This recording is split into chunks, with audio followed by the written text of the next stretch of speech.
They change the way we watch movies, hear music, and think about the world. But today, the spotlight dims. As we say goodbye to 5 unforgettable stars who passed away on June 27, 2025. From legendary composers to fearless political voices and haunting musical talents, their legacies have shaped pop culture for decades. So, take a deep breath and join us as we honor their lives and reflect on what they truly meant to the world. If any of these names touched your life, hit that like button and let us remember them together. Number 1. Lalo Schifrin. Imagine watching Mission Impossible without that heart-racing theme. It just wouldn't be the same, right? That unforgettable rhythm was born from the genius of Lalo Schifrin, an Argentine-American composer who turned cinematic tension into symphonic magic. Shiffron wasn't just a film scorer, he was a storyteller in sound. Blending jazz with Latin American vibes and classical orchestration, his compositions made you feel like you were inside the story. Ever seen Enter the Dragon? Bruce Lee's cool wasn't just in the kicks, it was in the beats behind every scene.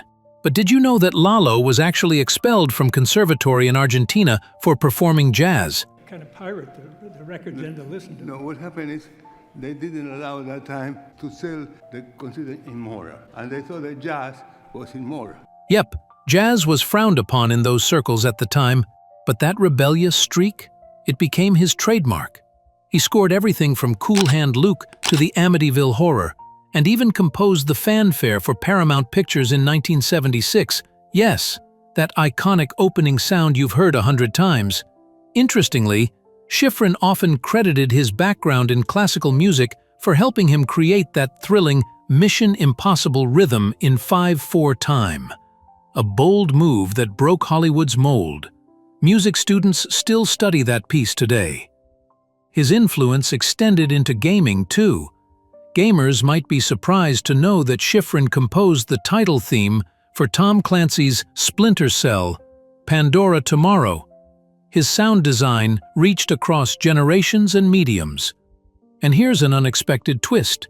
He had a cameo in Red Dragon, 2002, leading an orchestra on screen. Even when not composing, he was still in the moment. In 2019, the Academy gave him an honorary Oscar. Why? For reshaping how music moves us in film. On June 26th, he passed away at 93 due to pneumonia. But Lalo's influence? That will never fade. Which of his works stuck with you the most? Have you ever found yourself humming the Mission Impossible theme without realizing it? Tell us in the comments. Number 2. Rick Hurst.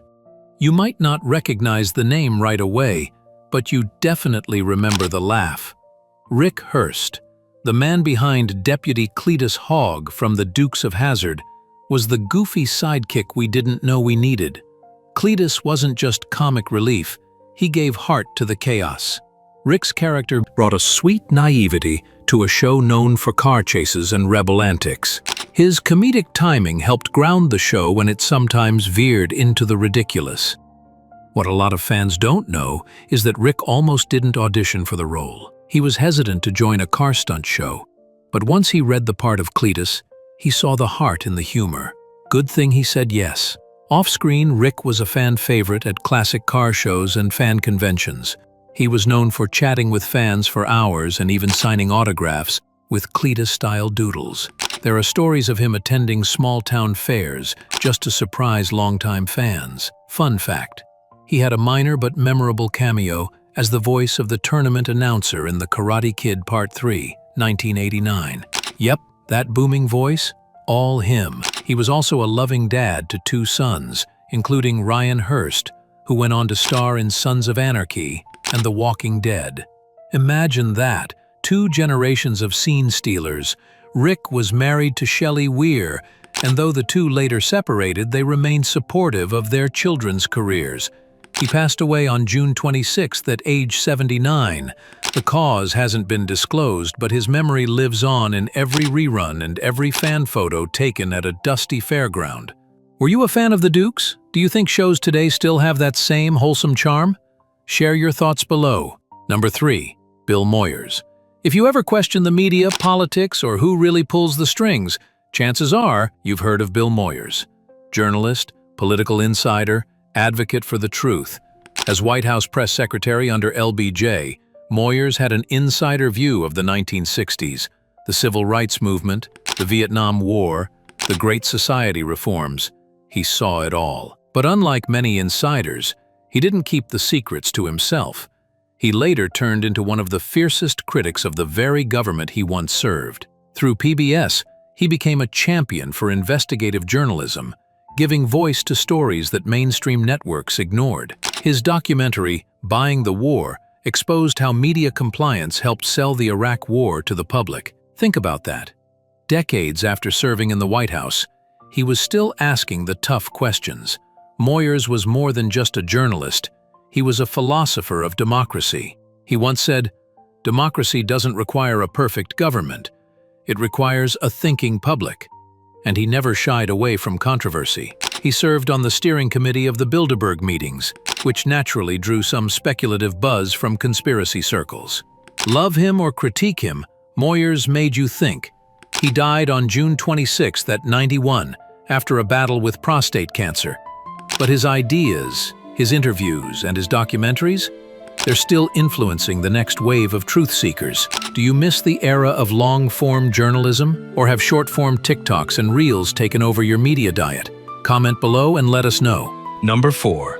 Carolyn McCarthy. Sometimes, tragedy births a hero. Carolyn McCarthy was just a nurse, a wife, a mother, until the day her life was shattered by the Long Island Railroad shooting in 1993. Her husband was killed. Her son was seriously injured.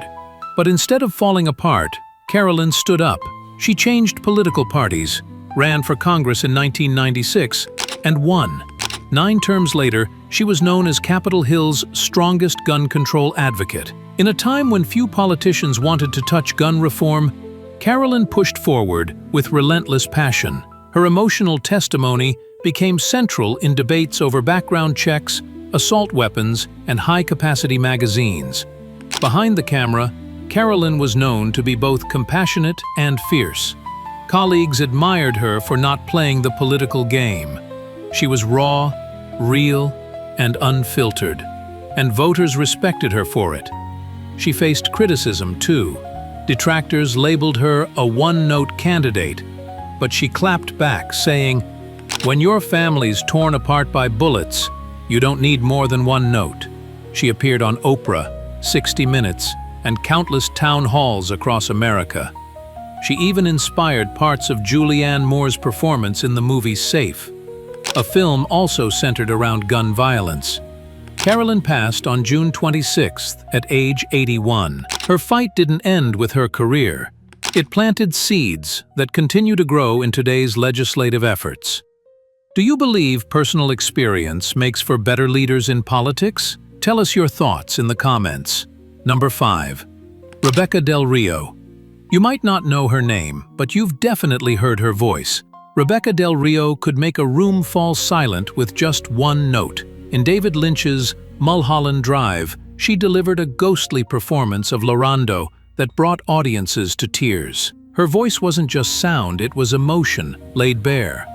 Her fans often described her voice as a beautiful ache.